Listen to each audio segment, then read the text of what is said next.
There are moments in forensic investigation where evidence does not arrive as a confession, a fingerprint, or a witness statement, but as a pattern, quiet, persistent, and deeply unsettling. This case begins not with a crime scene, but with a photograph. More specifically, with a man who claimed he was documenting events he did not cause, yet somehow always captured before they occurred. The subject was a freelance photographer in his early 30s, living alone in a cramped third-floor apartment saturated with the smell of chemical fixatives and stale coffee. He had no prior criminal history, no record of violence, and no known associations that would suggest deviant behavior.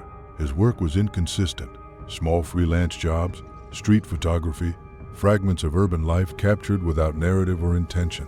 Financial strain led him to purchase a second-hand camera from a flea market, an aging mechanical SLR, outdated, unremarkable.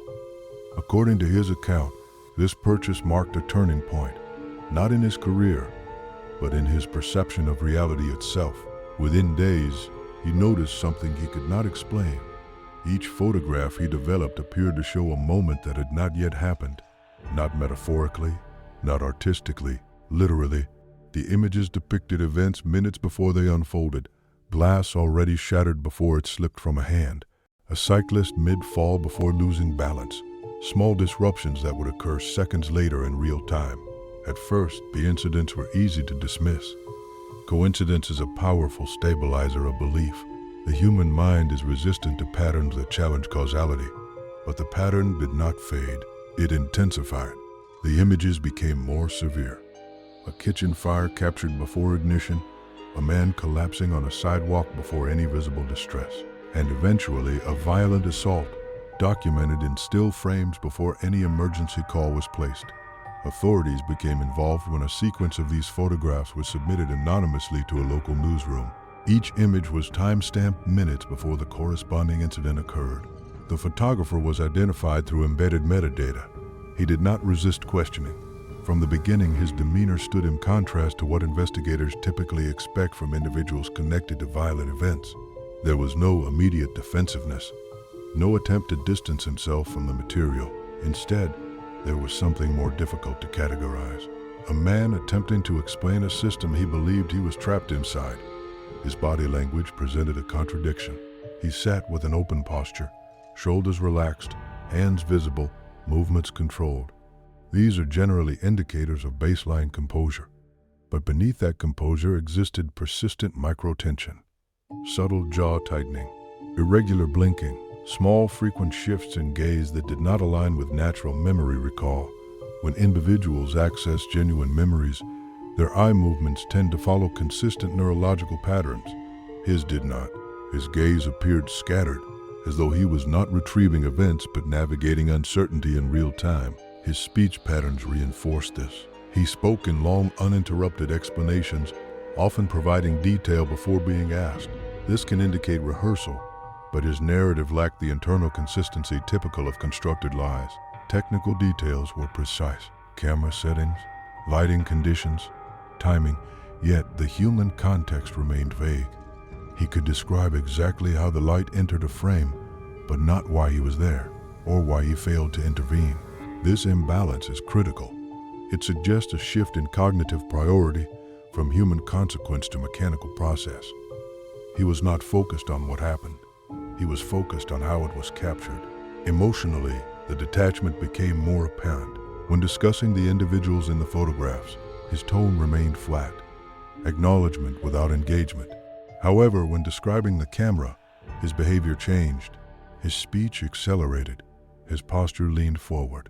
His breathing became more pronounced. This shift indicates displacement.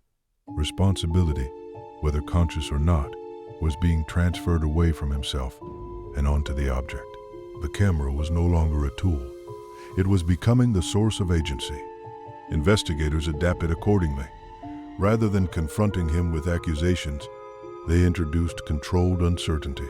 He was presented with a collection of images, some authentic, others fabricated to match his style. The objective was not confession, but differentiation. This technique increases cognitive load. When a subject encounters unfamiliar evidence, their brain must work harder to construct a response, often revealing inconsistencies to stress behaviors. The results were immediate. With authentic images, his responses were structured and confident. With fabricated ones, there was hesitation, fragmentation, increased micro-movements, finger tapping, posture adjustments, unstable gaze. But he did not reject the false images. He incorporated them. He described them as events he must have missed or moments he failed to document properly. This is the critical shift. Instead of challenging inconsistency, he absorbed it to preserve the pattern. At this point, the pattern had become his reality. The turning point came with a single photograph recovered from his apartment, a selfie. The image showed him standing in a dimly lit room, the camera extended outward. Behind him, partially obscured in shadow, was a human figure, indistinct but unmistakably present. At the time the image was taken, he was alone.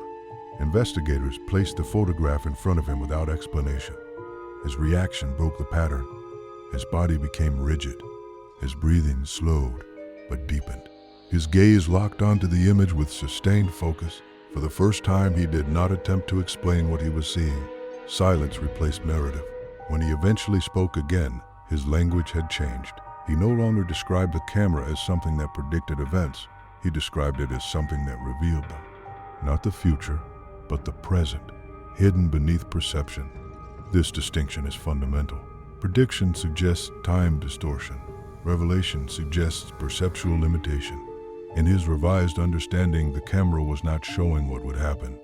It was showing what was already there.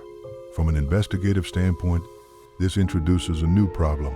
If the events were not being predicted, but exposed, then his role shifts. He is no longer a passive observer of future incidents, but a witness to something existing beyond normal awareness.